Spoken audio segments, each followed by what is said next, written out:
So we talk about a lot of frustrating, demoralizing, unfair things that happen in the world on this show all the time. And what I'm about to talk about might seem a little inconsequential compared to those, but I feel pretty strongly about this, and I'm asking for your support and compassion. Okay. So back in September of 2019, NHTSA began mandating that all new EVs delivered by manufacturers have a PWS, or pedestrian warning sound. Come on, man. Come on. This is all without any data to back up it being a safety feature. Now, I was annoyed, and I said publicly that I would rip out such a system from my car. And in fact, I had Rich Rebuilds rip out the PWS system on my Nissan Leaf. But then Tesla did something very Tesla-like.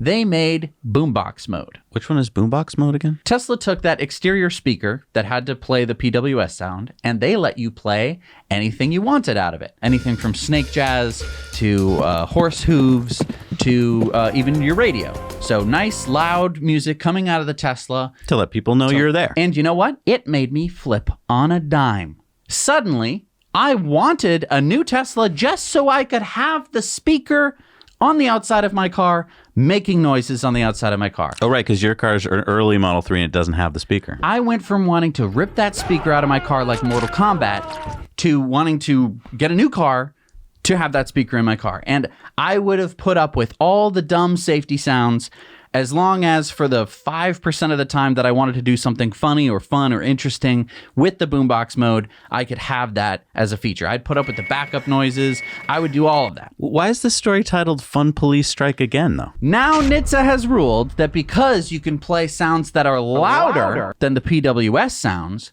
that it doesn't comply with the Federal Motor Vehicle Safety Standard number 141. So if it's non-compliant, why are you so upset? Because it was a stupid regulation based on zero data about zero accidents to begin with. And it has always been about slowing down EV adoption. Because first of all, I never wanted my silent car to have to make some kind of stupid sound effect that I can't choose. And I know that I'm not alone. I know that people have been pulling these systems out of their cars because they didn't want it. But when Tesla tried to turn this stupid regulation into something fun, something that would actually increase adoption of their stupid system, NHTSA took that away, which means that thousands of people will, and I almost guarantee it, will rip these speakers out of their car. But I mean, isn't it better to have some people with the speakers? You'd have had more people with the speakers if you didn't take away boombox mode. This is so pearl clutchy and overly bureaucratic. Why isn't NHTSA putting the same noisemakers on quiet ICE cars? Or adding regulations on how loud car engines can be, since the PWS system has to be a certain volume, and if it goes over that, apparently you can't have it. That's a good point. Or since this could be misused, why don't they needlessly hassle other OEMs to make it harder to, say, modify a diesel engine to be able to roll coal? That's a really good point. Because if boombox mode is too loud now all of a sudden, well, doesn't that mean like a Z06 is too loud too?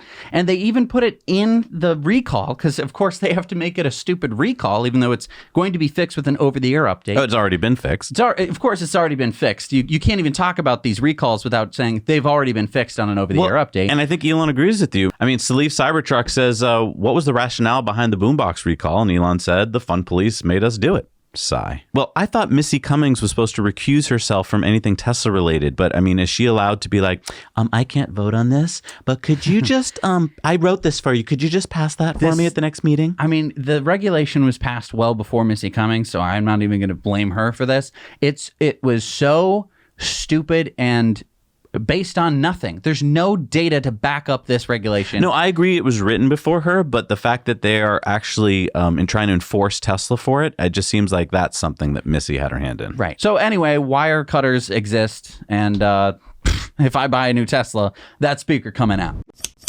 Hey everybody, thanks so much for watching Now You Know Clips. You can watch full episodes of Tesla Time News on Tuesdays and in-depths on Fridays. Just click the link down below and head over to the Now You Know channel.